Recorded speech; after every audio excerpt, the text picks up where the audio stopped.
기출문제의 중요함을 100번, 1000번 강조한다고 하더라도 과하지 않다고 생각합니다.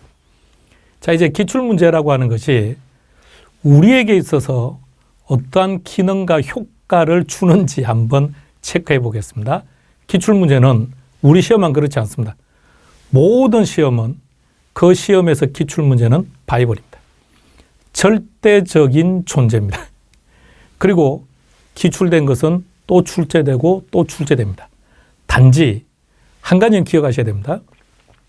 우리 시험에서 기출된 지문과 똑같이 출제되는 것은 많이 출제되면 40%, 적게 출제되면 20%입니다.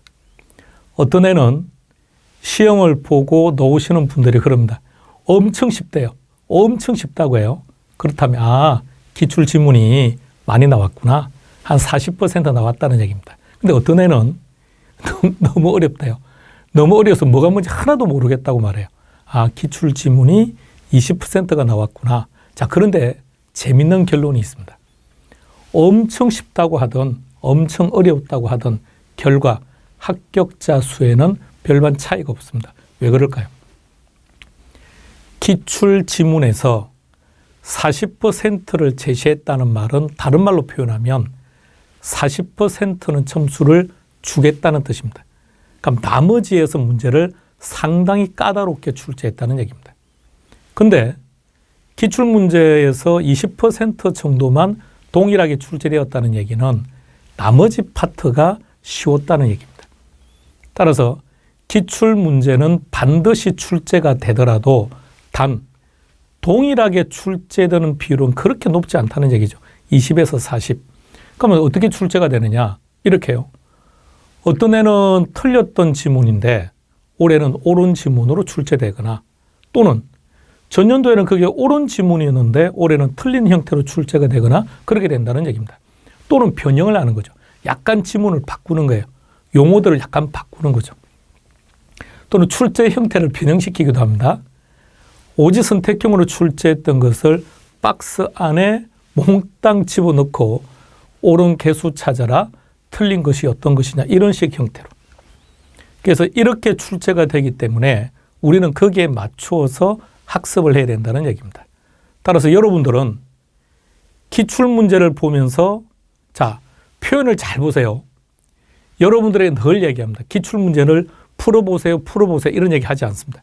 여러분 기출문제는 푸는 게 아니라 그냥 보는 거예요. 보는 수단이지 풀어보는 수단이 아닙니다. 그 무슨 말이냐면 풀어서 점수를 몇 점을 받느냐 이건 중요한 거 아닙니다. 자, 보는 거예요. 어떻게 출제되는지. 자, 그것을 가지고 우리는 학습 방향을 설정하는 거예요. 문제 이렇게 출제되는 거구나. 그걸 알아야 거기에 맞게끔 학습을 하는 거죠. 강의를 하다 보면 우리 수험생들은 이렇게 얘기합니다. 열심히 했답니다. 근데 그 열심이라는 걸 우리 조금 더 객관적으로 분석합시다. 열심히 했다는 게 무슨 말일까요? 그렇죠.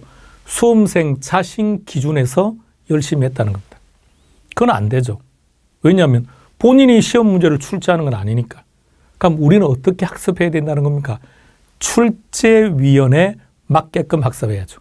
그러니까 내 기준으로 열심히 하는 것이 아니라 출제위원 중심으로 열심히 해야죠. 그렇다면 어떤 출제위원이 어떻게 출제하는지 그걸 우리가 어떻게 아냐고요.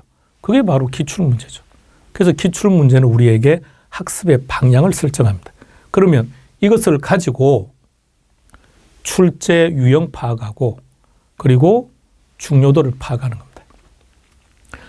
여러분들은 이런 생각 해보지 않았습니까?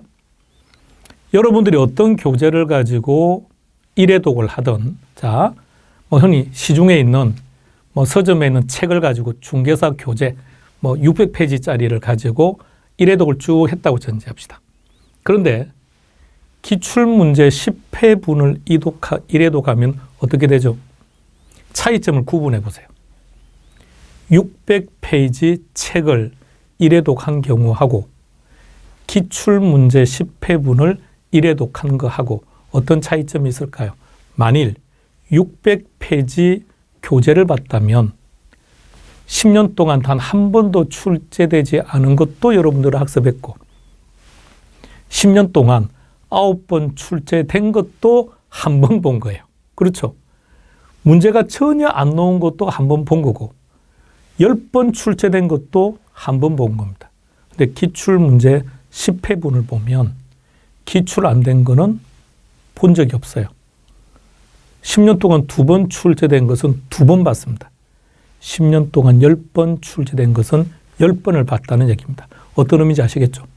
여러분들이 기출문제를 보면 자연스럽게 중요도를 파악하게 되고 그 중요한 것에 시간을 더 많이 할애했기 때문에 나의 점수는 훨씬 좋아질 수 있다는 얘기입니다. 그리고 5번을 먼저 한번 읽어봅시다.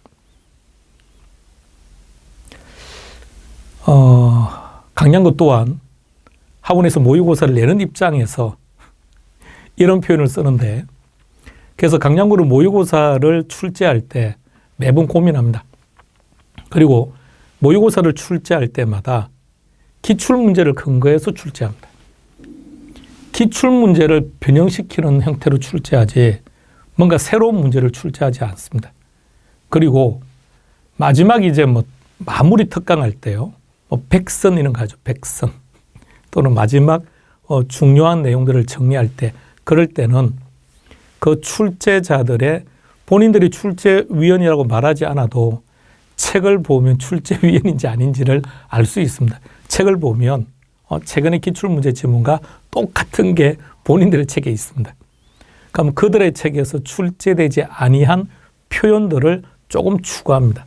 모의고사 조금 추가하고 그 정도입니다. 그래서 가급적이면 한 달에 한 번씩 보는 모의고사든 일주일에 한 번 보던 모의고사든 기출문제 범위를 벗어나지 않으려고 늘 노력합니다.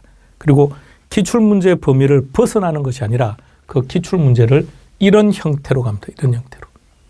그리고 확장이거나 응용은 주로 어떤 형태냐면 방금 말씀드렸던 것처럼 출제위원들이 쓴 그 책류, 대학에서 쓰는 그 책에서 출제되지 아니한 표현들을 갖다 쓰는 정도입니다.